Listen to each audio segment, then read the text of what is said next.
Hey there everybody, Jack Barnwell here on the shores of Lake Michigan, just outside of Leland, Michigan. If you all recall or look back on a video from a few years ago, we did this project and it's one of my absolute favorites. It's really incredible to come back through a project like this after a few years. And we're here today to do some editing and trimming and cleaning and fine tuning, getting it ready for a big wedding that's coming up in a few weeks. So before we head out, we thought we'd tour you through and show you what this unbelievable project looks like a few years later. Okay, ready? You're going. Okay, so this project, if you look back on our YouTube videos and watch, you can see a video. I think it was called Amazing, Beautiful Lake Michigan Home or Lake Michigan Landscape. It's this incredible project right on Lake Michigan, looking out over Sleeping Bear Dunes National Lakeshore. Really incredible. But as you can see, this one has really filled in and matured just beautifully. And this project is a success story of ground covers.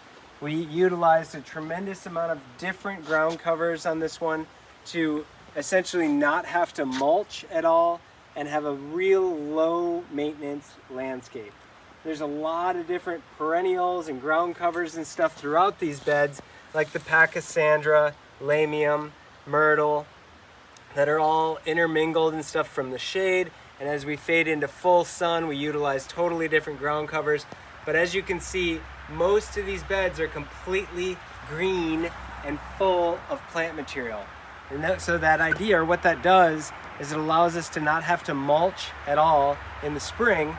And in the spring, there's just a big flush of beautiful white daffodils here. There's like 600 or 700 of them, I think we put in, or more, that have naturalized into beautiful drifts. So really stunning daffodils, and a lot of those daffodils are in and amongst these clumps like this of astilbe. So this astilbe just finished flowering, but even after it flowers, we just love the foliage, and the spent flowers are really stunning. This is Sprite, and this is some of the Finale series here, but really nice pink and white and light purple, little big drift here of astilbe that comes up and covers that foliage once the daffodils have been spent. So we're now kind of midsummer, it's early August. You can see these big, beautiful hydrangeas are opened up and kind of flopped over and doing their summer thing, which is totally fine. That's one of the reasons we plant this nice boxwood hedge here, to have a little bit of formality to the front door of the house, a little bit of kind of clean, classic cottage lines, but they also help to sort of stake or contain that big, just wild hydrangea mess back there. Those hydrangeas are a great plant for this particular location because they're hydrangea arborescens. So these hydrangeas are also known as Annabelle. I think this is Annabelle. The variety is Annabelle, and these can be cut down right to the ground. So we cut these right down to the ground in the fall. And that way, in the winter time with big snows and drifts coming off of these roofs and stuff like that, no damage whatsoever to the plants or anything. It's a really clean, kind of nice look. You can get in there, do some cleaning and maintenance on the building, wash all the windows in the spring, and then, later in the spring, come summer. Okay, so one of my favorite plants that maybe has become like my signature plant go-to, if I can work it into any landscape, I do, is the pagoda dogwood. I really love pagoda dogwoods. You can see they have awesome sort of structure and style to them. We prune them up into like tree form and really bonsai them out. And this particular owner at the house here has made these absolutely beautiful ornaments that are dangling from all these trees. So there's all these really cool jewels and ornaments hanging down, and some really stunning blown glass ornaments as well hanging from these pagodas, but they're really beautiful.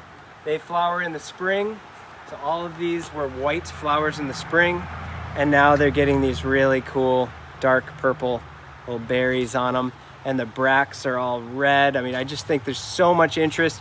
The foliage color is amazing in the fall, so you get a lot of really awesome interest and everything out of those. They're just a great tree. There's another one right around the corner here that's a little bit bigger, and you can see it just fills that corner so beautifully, and just, you know, it can be underplanted. The way we prune them up like that, it can be underplanted with those ferns and all this ground cover work and everything there. So really doing quite nicely. All right, so one last thing before we go around the back to the real magical, amazing lake side of this house. This pathway here, this flagstone path, this is all limestone, and we utilized what I call a living joint here. So all this stone was set on a really hard compacted gravel surface, and then we dig out these the channels between the stones and dig down a little bit and fill that in with a little bit of a blend of like a gravel topsoil blend, so that there's a little bit of integrity to it. And then a lot of this moss is just native moss that we collected in the forest around here, and then we just kind of pack it in, and it takes off. And there's also Irish moss that we imported and brought in. So all this Irish moss has, as you can see, taken over and done really well here. When we first planted all this, it was kind of patchy, like a plant here, a plant here, a plant here. But as it grows and spreads, we're able to just take bits and pieces of it, and even these little bits can be just stuffed into any cracks that we do have, and it just continues to take off and fill. So it's a soft and really nice pathway. It's been a total success through this little section here. All right, so one other thing, I guess, actually, before we go to the full-on water side of the house, any beachfront property is not complete without a outdoor shower to rinse off all the sand and everything before you go in the house. This beautiful outdoor shower structure here was built by my brother Emery and I. We built this and this whole incredible surround for the hot tub, which I'll show you in a minute, which is really cool how we customized all that in. And we charred all of this wood in this Japanese wood finishing process, and it's all just rubbed with a boiled linseed oil. So really holding up beautifully well after a few years. This is all cypress, and really happy with the way this turned out. It's really cool, beautiful, kind of heavy duty feel to it, but nice little place to take a rinse.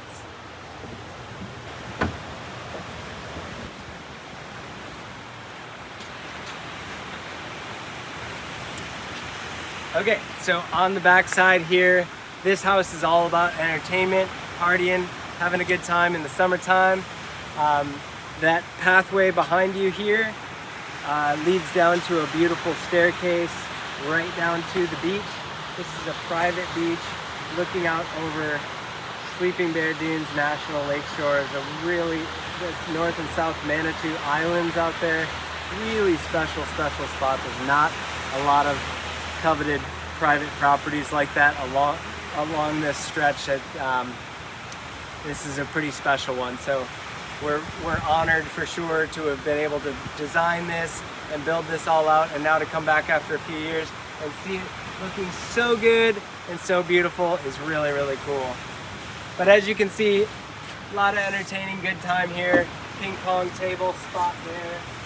That built-in hot tub, like I was telling you about, is sunk down in, so when the lid comes off, you can just step right into the hot tub there.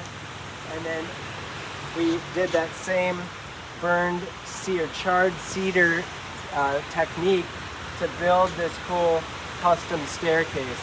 And inside these boxes houses some speakers, subwoofers, so we're able to really hide a lot of really cool elements. There are surround sound speakers around this whole patio space, lighting and everything, so at night it bumps. It's pretty cool.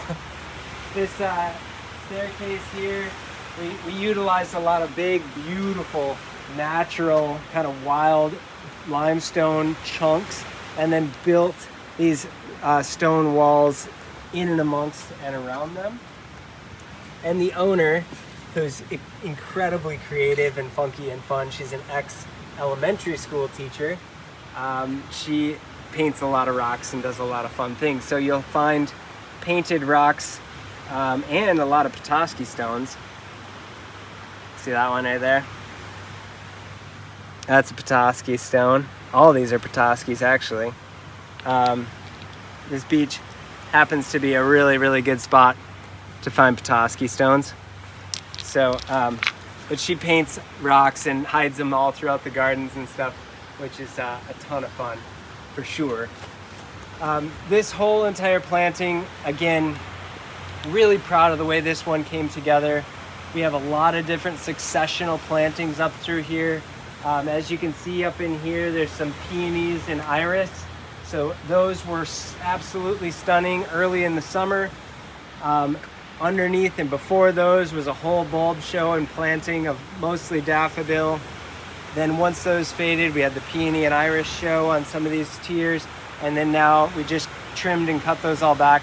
And we've got the big hydrangea, show coming up behind, and it's gonna take over the rest of the summer and the fall up through there. One thing you'll notice is the lines that I use on a hillside like this.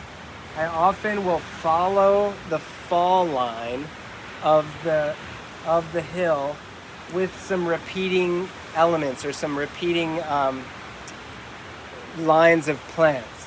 So you'll see that dark purple spilled wine Weigelia picks up there and races through down here. Same thing with the alliums, pick up there and race through down here.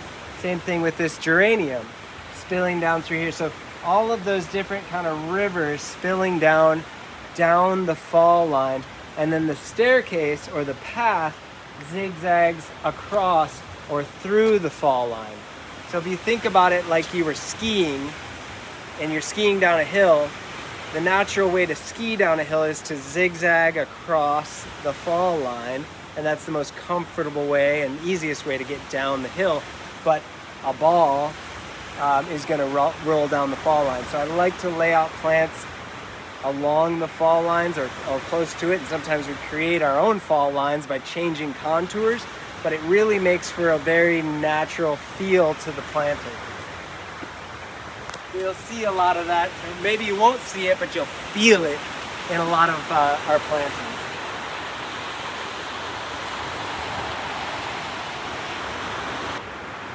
So we love to tuck little benches like this in anywhere we can, because this is a great spot to be able to sit, relax, enjoy a cold beer or something, and look out at the view. The sunset right here is absolutely magical in the evenings.